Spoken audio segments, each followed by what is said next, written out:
We're talking about change management in this first session. Before we go on to the topic itself, let me ask each of our panellists to introduce themselves. So, Sarah, let's start with you. Good morning. Am I on? I am. My name's Sarah Lodge, and I'm the real estate and FM lead for EMEA for Yahoo. I've been there nearly 2 years. We're going through a period of enormous change globally at the moment. And I've been in FM in various industries for the last 25 years. Good morning, Alan Russell. I head up engineering facilities for Terminal 5 at Heathrow. I've been in the FM sector around about 20 years now. Also, BIFM Facilities Manager of the Year. Woo! Good morning, I'm Wendy Clark and I'm the UK Property Manager for the Volvo Group. That is trucks and buses, not as glamorous as the cars.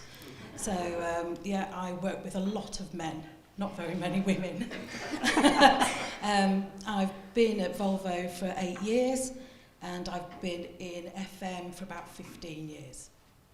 Thank you all very much. Interesting, isn't it, that when we first started coming to these events, maybe sort of 8 or 10 years ago, the panel was often white, male, middle-aged panel, perhaps. And here we are today, poor Alan, stuck in the middle of 3 women. But I think that actually says a lot about our industry. Not just that there are more women working in the industry, but actually that there are women who are happy to get out there and raise their profile and speak on behalf of their industry. So I think it's a great move, a great shift that we've made. If any of you want to tweet today, then please do. We don't say put your phones away and put them off anymore. We say keep your phones on and please tweet. So the hashtag, the Twitter handle is @FMInspired and the hashtag is also FMInspired. So please tweet away so that people who can't be here with us today can also feel that they're part of the event. Okay, so French novelist Jean-Baptiste Alphonse Karr. Did you like the accent there? Jean-Baptiste Alphonse Karr. He wrote, plus ça change, plus c'est la même chose. He could have been writing about change management generally. For over 30 years, academics and managers and the dreaded consultants, realizing that transforming our businesses is really difficult, have dissected the subject of change management.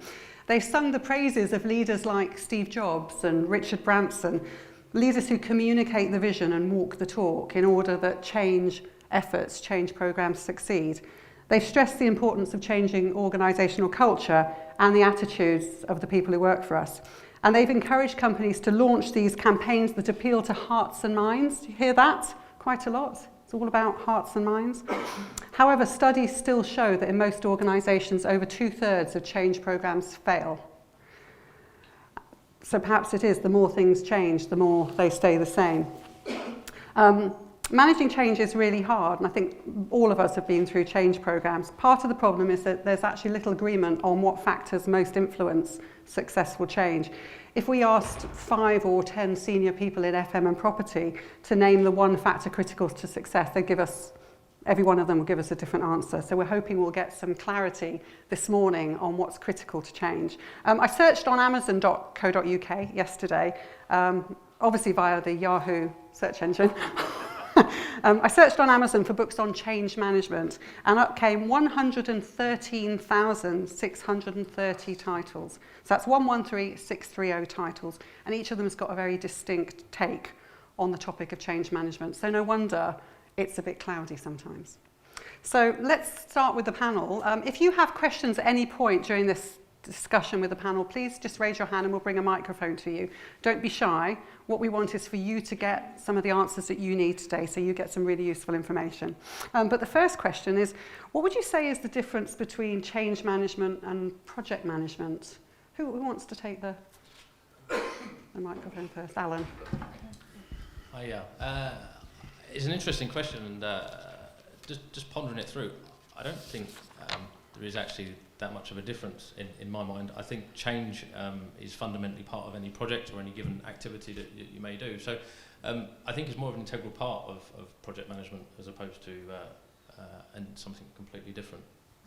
Is there a different view? No, I mean, I absolutely agree. I don't think you can separate the two. I think depending on the sort of industry that you work in, I work obviously for a corporate USA company, and they do love to have change management objectives. that seem to go on forever. So I suppose ideally I would say that a project has a time scale and a finite outcome. Change management doesn't necessarily. It can, if it's a culture change, it can be almost never ending and quite exhausting actually. I agree. I do tend to find, though, that the Swedes, sorry if there's any Swedish people here, are very difficult to get decisions out of. And then when it comes to change management, they don't like to own change management. So it always gets left to the poor FM and HR to sort of manage the change. So, but yeah, within a project, I always see change management as probably one of the hardest areas to manage. So interesting, the points about the Swedes and American companies. Perhaps we should talk a little bit about that. Is there a cultural difference, and are people more open for change in different cultures? Any experience of that? Or in different roles, perhaps? I think in my experience, yeah, obviously different companies have different cultures. I worked at a university before I came to Yahoo, and I don't think we had any idea as an organisation what change meant and how fast change can be. I mean, obviously Yahoo is going through huge change in kind of global layout, but we have change that happens within 5 days. In the higher education sector, that's extraordinarily unusual. So I think you kind of have to go with whatever your environment will allow you to do. We only have so much control in FM. So, yeah, I think. Yeah, I just building on a bit around culture, and actually I think it's just, I think change is quite a personal journey for individuals as opposed to perhaps larger organisational pieces, and actually it depends how it affects the individual. So I guess cultures may vary. Some people are more susceptible to change than others. I tend to call it more evolution now. So Yahoo's going through an evolution in its life as opposed to a change in my mind right now. And I guess it depends how you kind of position it. I always like to feel like you kind of step in the recipient's shoes and understand where they're coming from. And then it helps kind of, for me, then helps land the change, the conversation, whatever then that looks like. Yeah, I always find that if it's a positive change, then you get positive attitudes and people accept it a hell of a lot more. But when it's a negative change, which I think more people go through than the positive, then it's very difficult to sort of manage that, and it is a personal journey. So every individual, no matter how many of them there are, all have a different attitude towards the change, and that's where it's very difficult to manage it. Well, we talk about managing change, so who manages the change? Is there, I've worked in organisations where there's been a team of continuous improvement managers or business improvement managers or change agents. Do you think that's the right thing, or are we all managers of change? I do believe that you should have stakeholders within a project that actually want to embrace the change, because if they've got a positive attitude, then they will actually feed that down through the ranks. And I think the biggest thing is the communication. You've got to have a good communication plan and know in advance where you're in a project, so that you can actually, at that gate, communicate what needs to be communicated to the people. I think with any change, there's always distinct roles. So I kind of coined some kind of change initiatives as almost like a contract negotiation, where actually you wouldn't all go into the room in the same role.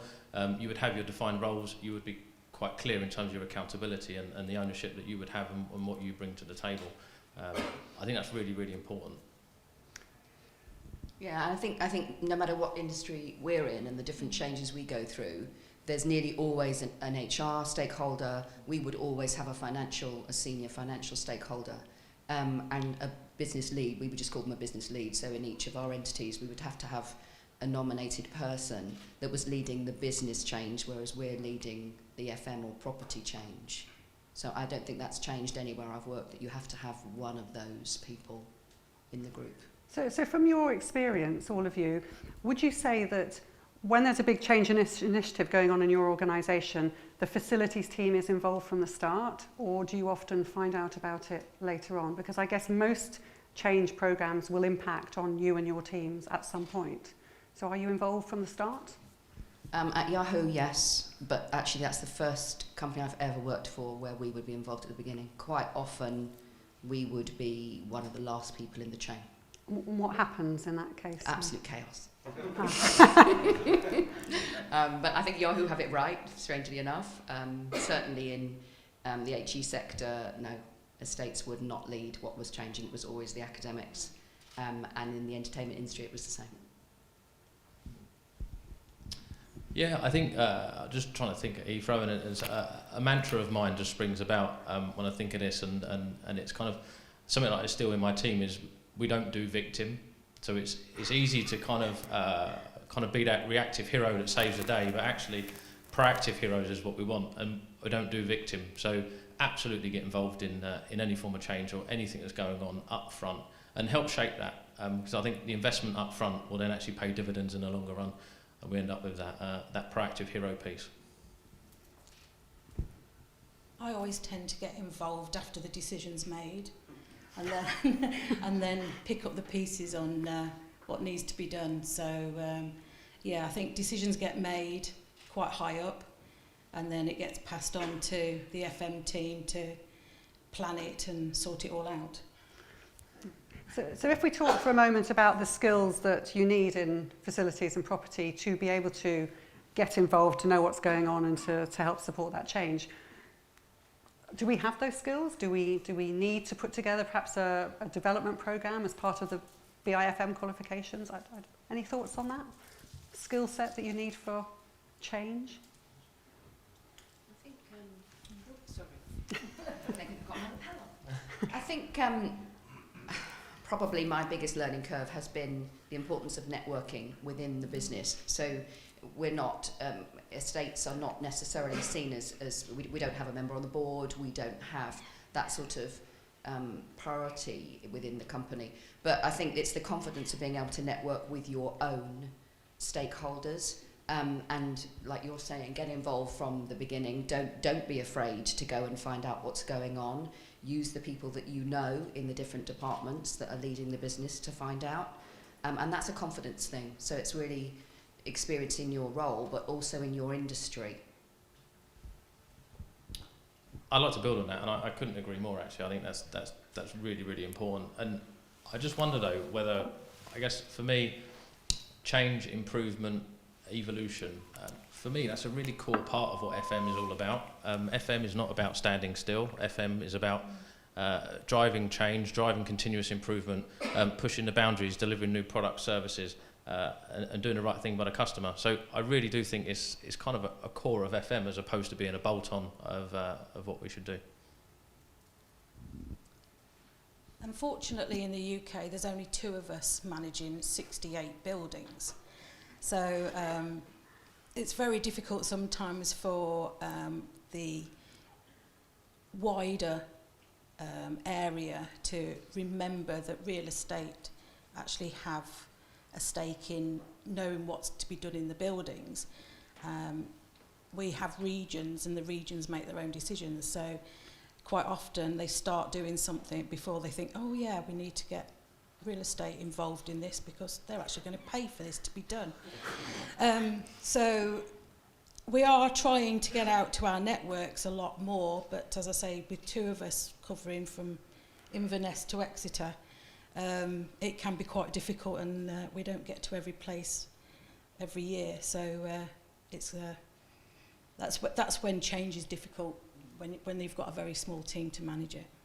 So some very different models there. Yeah, I think we've got a question. Just wait for the microphone. Thanks. Just on that point, with just the 2 of you and such a large area, what part does technology play in your change processes in terms of keeping in touch or reaching out, etc.? Yeah, we're a very mobile team, so technology is very important. And Volvo are lucky that they do have, well, they've just outsourced their IT department, but we've got a global IT team, so our networks and that are very good. So communication that way, we do a lot of Skyping. Skype for Business is very good for us, especially being a global business. So regularly having global meetings.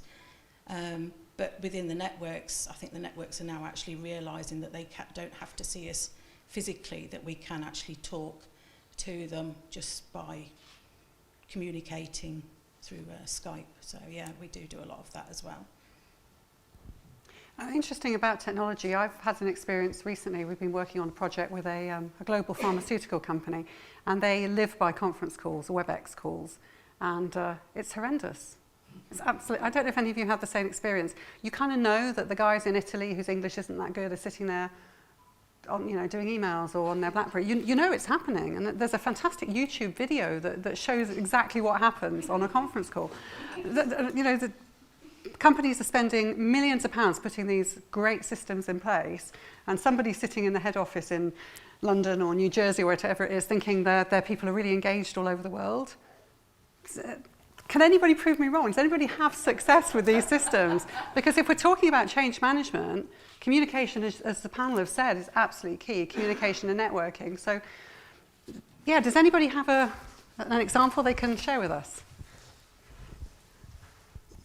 Hello there, good morning everyone. Actually, it's a product that I'm here to talk about, so it's a shameless plug. Oh God, I'm sorry. How to offend your audience really easily. Yep, Orb, we're out there. If anyone would like to speak to me later on, yeah, we solved that problem. Basically, it's an enclosed pod, so there's no escape for anyone. Oh, okay. Yeah. I quite like the idea of that, no escape. But perhaps it's about education. Perhaps it's about teaching people how to communicate in that way, because I don't think we do. I think we tell people how to dial in. Stuart. Good morning, everyone. It's actually about engaging with the right audience, because sometimes if you've got too many people on the call or the conference or whatever you're saying, you'll get the people that, as you're right, they'll sit there and suddenly you'll direct a question at them. If it's a sort of an outside question, they say, well, what was the question again? So they're actually not listening. But it is, if you have too many people on the meeting, the call, then it's not relevant for everyone that's there. So you have to make sure you've got the correct audience, the influencing factors, and make sure that you guide it at the right time. So, when I'm setting up change meetings, I look at different types of meetings for different people within the group, and then I'd give executive overviews to the right people, and then you get engagement normally all the way through. I like that idea. So just have people there in the meeting when they need to be. I think it's also about etiquette as well, isn't it? We have our main office is in Brighton, but we have a Lancaster office as well, and we have weekly Skype calls, and it can be quite tempting that the folk in Brighton, we're all sitting around a table, can start talking amongst ourselves and forget the people in Lancaster listening in who are sort of trying to butt in, but we're louder than them. So I think it's about that etiquette as well, and making sure you're letting everyone be heard. Oh, thank you. So we're starting to talk a little bit about skills, aren't we? The skill set. So communication, networking, knowledge of etiquette, all applies to change management generally. What other skills do you think we need to be effective managers of change? I think I'm a strong believer in we have to be really conscious of the why. So I think when I recall of a number of change initiatives been part of in the past is the scope generally creeps or something gets lost in the way. So I think there's a real strong behaviour that's required to be quite clear in terms of the why and understand what you're trying to achieve at the outset before then making that journey, making that leap and driving the teams forward. I think all too often I think change programmes fail because we're not clearing in the why and what we're setting out to achieve in the beginning. And I think also, particularly in my experience at the moment, it's you absolutely knowing why and what the outcome needs to be, but having the time to communicate that to your teams. I mean, most of us now are dealing with outsourced models. Yahoo is completely outsourced. So it's finding the time to actually sit with your partners and explaining that to them. It's a company decision, we're now doing this. And that's a real challenge for us in terms of geographical location. With you, I can't be in 8 different cities to explain this. So it's trying to get that message very clearly across about where we need to be. Sarah, can I ask you a sort of an additional question to that, and maybe not from Yahoo, but from previous experience? When you're going through a big change in your organisation that is perhaps a negative change, I don't know, a bit of a BHS or something like that, perhaps, where the change isn't good, how much can you confide in your service partners? You know, how much can you share with them of what's really happening? Yeah, that's not an easy one. We had exactly that problem in the last 2 to 3 months where only so much was in the marketplace, but we had to communicate with our partner, who I probably won't name, in the objectives we needed to reach. They had to sign all sorts of NDA agreements, you know, not an easy place to be. But our perspective was, if you don't trust them to that extent, they can't possibly do the job you need them to do. But not an easy decision, and we had to be really careful about how much was out in the marketplace. Because I guess that goes back to the whole sort of know what the why is. Everybody needs to know, don't they? If you want to be successful, I guess. Any other views on that? When you've got outsourced partners, how much can you share? I think it goes back to the test of kind of, is it a supplier or is it a partner? And actually where is it? So we generally work very collaboratively at Heathrow, and we try and share as much information as we possibly can. So for our sake, I'm in T5. The biggest airline at Heathrow is British Airways. They are 54% of the organisation. If they succeed and do well, then by default Heathrow succeed and do well. So we work very collaboratively with British Airways and really strive to understand their business, how we can help them drive their model forward. So I think in terms of change, I think it's really important to try and share as much as possible, because if you're unclear around the why, how can you ever help, and how can you ever help the partner succeed? Wendy, you were saying earlier that there was a situation when Renault trucks and Volvo trucks came together, and that must have been a bit of a challenging. Back in 2014, Renault Trucks has actually been part of the Volvo group for 15 years. So, but they always thought they were independent. They're very independent people. The head office was at Dunstable, not far from here, and the decision was made to amalgamate the truck business and move them all to the Warwick head office for Volvo Group. That change was very, very difficult because they were moving to a very Volvo dominant building, because we have Volvo buses, Volvo Penta, Volvo construction equipment, and then they were bringing little Renault up to sit within a very blue environment, so we had to make a red environment for them. But what we did, we sort of bought some of their furniture up and that, so that they saw the red around the building. So we didn't just have a blue building with a red area.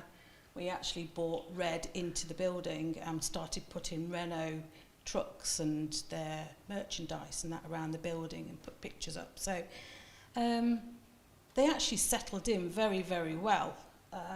The change, although it was a difficult move, the actual change itself was very easy for them. They seemed to just settle in. We made them very welcome. We threw a big party for them.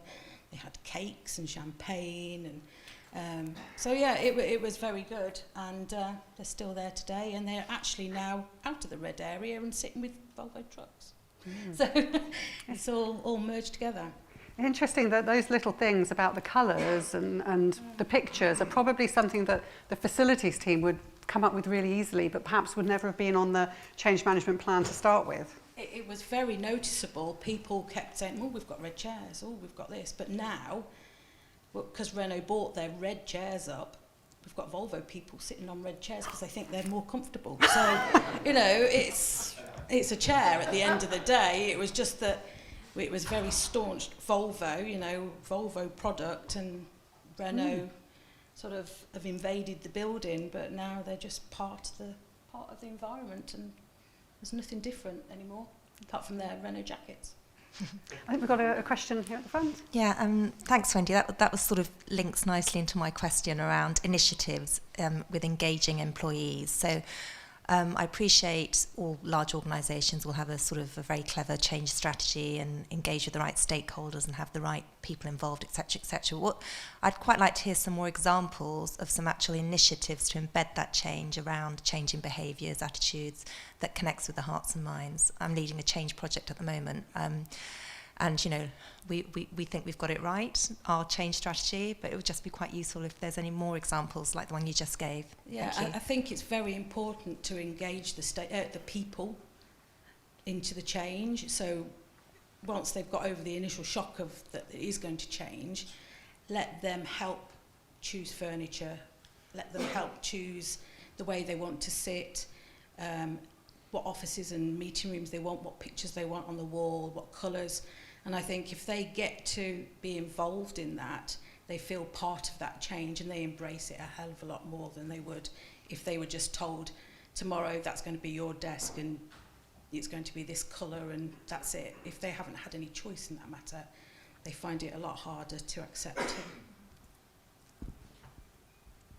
Yeah, I agree. And I think there's a bit of a watch out there for me, though, is that only allow people involved to be involved in the bits that they can actually influence. Because I think that could also be a kind of almost a real negative. So I remember an office relocation, actually, I just sprung to mind talking about the chair conversation. I think I must have had about a dozen different designs of chair come through the door for the team to trial for a new operations centre. They did find one finally that was suitable, but yeah, I just kind of think that was there's about an 8-week journey and a dozen different chairs, but actually that was something that meant a lot to them that didn't cost me a great deal. And actually, I think the buy-in that I then gained from that was really powerful. And actually, I think even from a trade union perspective, as they were heavily engaged in that project, it actually went really, really well because the bits that mattered to them, they could influence. And I think if you've got the scope and the bandwidth to be able to do that, let them do it. I think even then, I think they even chose the tiles in their little kitchen, you know, what colour and size they wanted and how thick they wanted the grout lines and whatever. But you know, actually, that stuff like that doesn't mean a great deal in the grand scheme. Actually, means a lot to the individual. So, I guess going back to your point, you think you've got it right. Go and ask the people that it affects. That would be my biggest recommendation. And just test that. And it's not got to be by a committee, but perhaps test it with one or two of them and say, actually, are we on the right track? What does this mean? What are their watch outs? What are their concerns? And then perhaps help shape the plan. No, absolutely agree with what you've said. And we, I suppose a lesson that we've learned in the last couple of years is we're doing an awful lot of physical change, that we shouldn't always lead it. So if we're having a stakeholder group, we always try and have someone actually leading that group who isn't in real estate or FM, because we're then seen as the people who made the decision. So we try and engage with other departments and get someone to lead that particular group. Otherwise, it's always our fault what the outcome was. So. And we're going through quite a negative change in downsizing, so it's quite nice not to be blamed. And what about when it goes wrong? Have you been involved? I'm sure you've all been involved or seen change programs fail or not come to fruition because something gets in the way. Can you share any examples with us? Any learnings from that? Not yet at Yahoo. Yes, I suppose historically, yeah, there's always change. I think more than something going wrong is when it just kind of dies, when the change doesn't happen and the project fizzles out and there's never an end product. No one actually knows what happens at the end of it. And within the team I was with then, it was just kind of accepting you can't blame yourself, that it's not necessarily your responsibility, trying to tidy up and get your team to then move on to the next project. I think it probably was our hardest thing then, because it's kind of like, well, actually, all of that energy and work for, in the end, probably nothing. If it was a culture project, that nothing actually did change. I think that the learning was really to pick yourself up and move on quickly onto something more positive. Yeah, I was just thinking, probably about 4 or 5 years ago, did a people change piece just in terms of modernising workforce, standardising shift rosters, and moving people, I guess, from different shift roster patterns. That's something that's really, really emotive. I think biggest learning from that was the change work. I guess the change worked. Did it work? The change was implemented. Was it successful as it could have been? Probably not, because I think what we did was create a huge build. We published to the community, to probably 1,000 people, this is what we plan to do. But I guess in hindsight, we weren't in control of the timescales. So be realistic in terms of timescales with change. I think something that appears quite easy and can be delivered in perhaps a week or 2 weeks, actually give yourself a little bit longer, because there are going to be some curveballs that get thrown in there. And certainly, I think we built a huge piece of hype, if you like, around it, and then I think it took a lot longer to land through consultation with trade unions.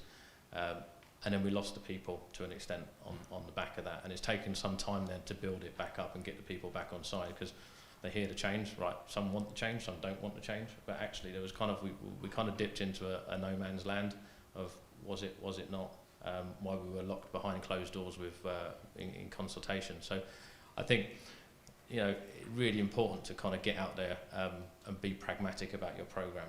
I think that's the biggest word for me.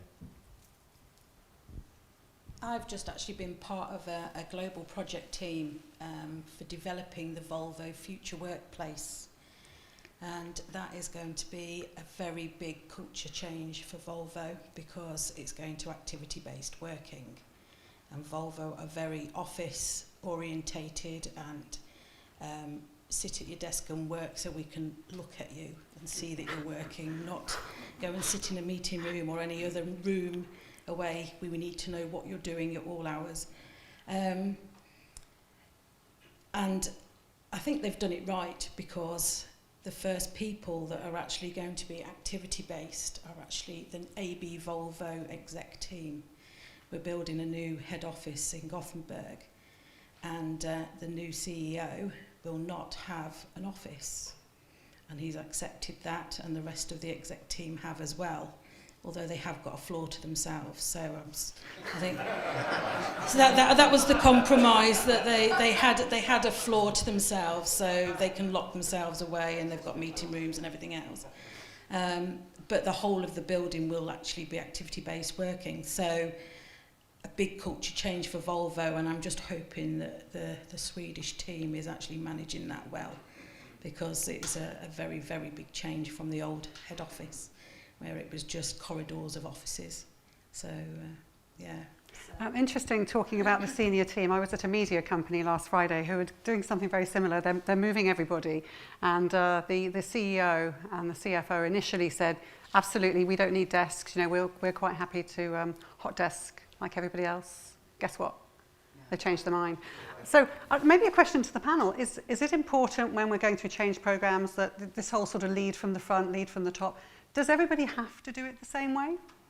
Would it, you know, do you need your CEO to be agile working like everybody else? No, I think you have to compromise, but if it's seen to the rest of the business that they've compromised their big offices and the closed door policy that they tend to have, then, you know, maybe the rest of the people can see that it's a positive change if they can prove that it works. And then it needs to be fed down how they feel. I think they need to, you know, actually communicate the change to everybody. Stuart, do you want to make a comment?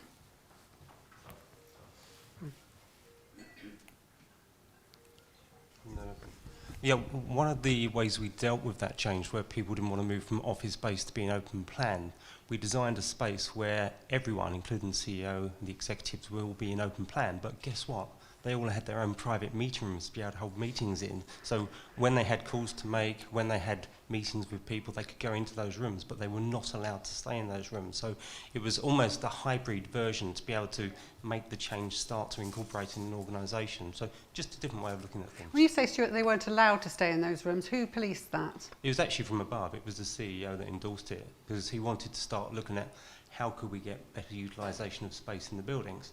And we had this conversation, and it was, well, we need to get people out of their offices. We need to get people working on hot desking, open plan, different styles of formatting like that. And he said, well, how do we get them out of their offices? And I said, well, you need to lead by example.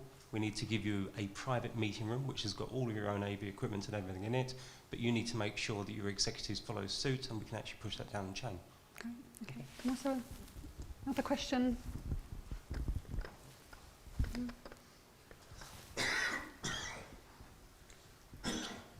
Hi, yeah, I work for St John Ambulance.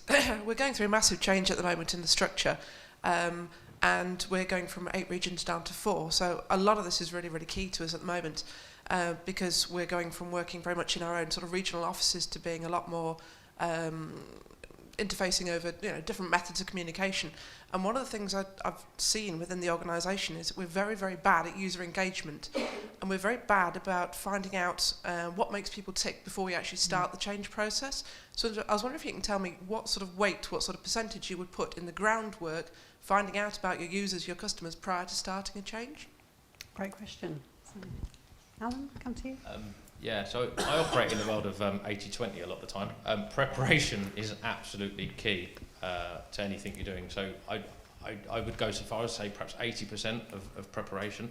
And I think change, again, I mentioned earlier, almost like a contract negotiation in my mind, that actually you need to be quite clear in terms of what you're going in, and the kind of pre-positioning and the work that you can do up front actually will pay dividends in the long run. So I think absolutely invest that time up front.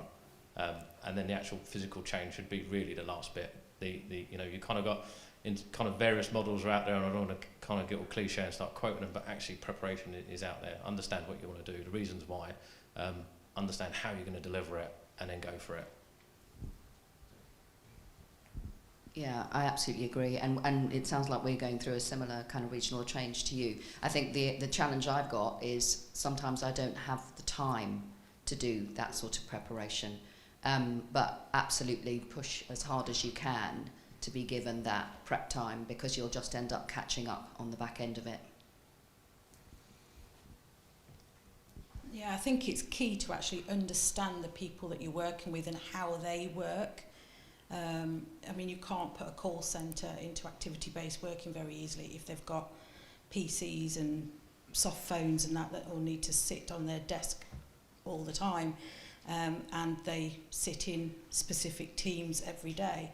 So you've got to think about how they work and how the change is going to affect them, and if you can actually do that change as effectively as you could with maybe a sales or a project team. So yeah, you really need to understand and talk to them, have meetings with them, and get them to sort of perhaps plan their own change. So then you can help them with that change. So involve the people from the beginning, spend lots of time preparing.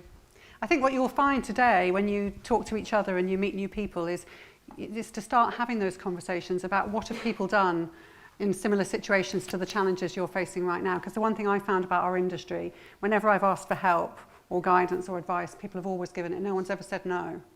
You know, sometimes they can't share commercially sensitive information, but people are happy to share their successes and their failures. So I would really encourage you to do that. I think we've probably got time for one more question. And then we could probably talk all day about change management. Who's got another question for us? Hi, good morning. Charlie Sinton, Pareto FM, believer in the 80-20. I think you're talking about change, and workplace and behavioural-based working is clearly one of the biggest change processes that's happening in the industry. Often people look at hot desking as a means of saving cost, whereas actually sort of forward-thinking organisations are really looking for socialisation as the success factor of that. So it's not really relevant whether you take your CEO out of an office and give him a floor or the executive. It's how you get those people out socialising in that workforce is how you sort of create greater productivity for those organisations. And I wondered what experience you have of trying to implement that in the panel. So Yahoo probably look at themselves as one of the leaders in the marketplace technology-wise, because they were one of the first. But the way that the CEO there tried to crack it was to give everyone free lunch. So everybody would go to one place and eat together. And in the States, it absolutely works. Everybody socialises together. Everybody has breakfast and lunch, and some of them have dinner, and they all go to the gym, and it's all paid for by the company. So if you've got loads of money, that's the way to do it. We don't. In EMEA, we don't have the same model. But we do have, we call them kind of multifunction spaces. So we have an area where people can eat or work or do whatever they want, have an event after 6 o'clock. And it's actually works really well, but it's fundamental to the way that we structure our workplace, and it's not cheap. But it does work. Yeah, I recall a CEO who used to work for, he attempted to hot desk for about 2 weeks. And I do recall he stopped doing it because everyone just had having a panic attack in the morning who he would actually rock on up next to when they come in. But yeah, I think we're actually kind of almost in a 2D phase in terms of kind of our kind of offering for spaces for people to breed productivity and socialise. And we work tremendously hard in trying to just create some different zones. And we have a kind of a no borders kind of approach to working at Heathrow, where we work alongside and we share an office space with our key partner. We have, certainly my partners in terms of supply chain, I have sit next to my own team. So we really do encourage the kind of socialising, because I absolutely agree, is the socialising and the network, the connecting that people take time out to get to know each other is the bit that then creates that productivity, which then creates the ability to land a change perhaps quicker and easier than you would if you didn't know those people. So yeah, really, really big. Do we need to do more? Heck, we do. I think I think certainly as the next generation starts coming through, we're really going to have to be in a better space and create better environments for our people to grow. Yeah, I agree. What we've tried to do is develop task areas instead of sort of saying that's going to be a hot desk, that's going to be for Skype calls. We've actually done task areas, so you've got quiet areas, you've got semi-quiet areas, and then you've got the collaboration areas and your big town hall areas. And so the office itself has actually got more collaboration areas and meeting rooms than it has anything else. The desks and that are probably the areas where people tend to sit less these days. You tend to find people more in small meeting groups than you do if you walk around a building and count your desking, how many people are actually sat at the desks. I mean, we worked out it's about 45% every day sitting at a desk, and if you walk around the meeting rooms and the restaurant and the coffee shop area, that's where everybody's actually meeting and having a coffee, and they're probably being more productive in those 10-20 minutes than they are sat at their desk for that same length of time. So that's the sort of areas that we've monitored to sort of see and get the people talking. Fantastic. Psychologists say that one of the basic human needs is a sense of belonging. And I think, we can really create that in our workplaces, can't we? People need to have a place where they feel part of a gang, part of a team, whatever it may be. It's a bit like Maslow's hierarchy. Many of you will have seen the extra layer on the bottom. The basic human need now is Wi-Fi, underpinned by a power source, which I think is a great way of looking at things. I heard recently that I was out in China for the first time at the beginning of the year, that the word in Chinese for change, which I'm not going to try and pronounce, is a combination of two other characters, one being chaos and one being opportunity. And I think, what we've talked about this morning, that there has been some chaos, hasn't there, in every change initiative, every change management program we've experienced ourselves. But with the chaos comes lots of opportunity. And I think it was Alan who said very clearly, you have to have the why. You have to sort of start with the end in mind, no matter where you are in an organisation, so that everybody's pulling in the same direction. Lots of preparation, lots of engagement, network with the people in your businesses. I think that's the messages I've got. I would encourage you to come and hunt these guys down today and pick their brains more, because they've got lots of great stories about change programs and successes that have happened and are happening in their organisations, and I'd love you to learn a little bit more from them. And then my last quote, I don't know how many of you are Trekkies. Anybody like Star Trek here? Anybody going to actually confess to it? The Borg, remember the Borg? Exactly. You see, they know it. The Borg say resistance is futile. So I think when we're talking about change, let's not be like the Borg. Let's not make people assimilate into our culture, but let's keep focused on what every individual needs from change and see if we can support them. So let me ask you to say a huge thank you to our panellists.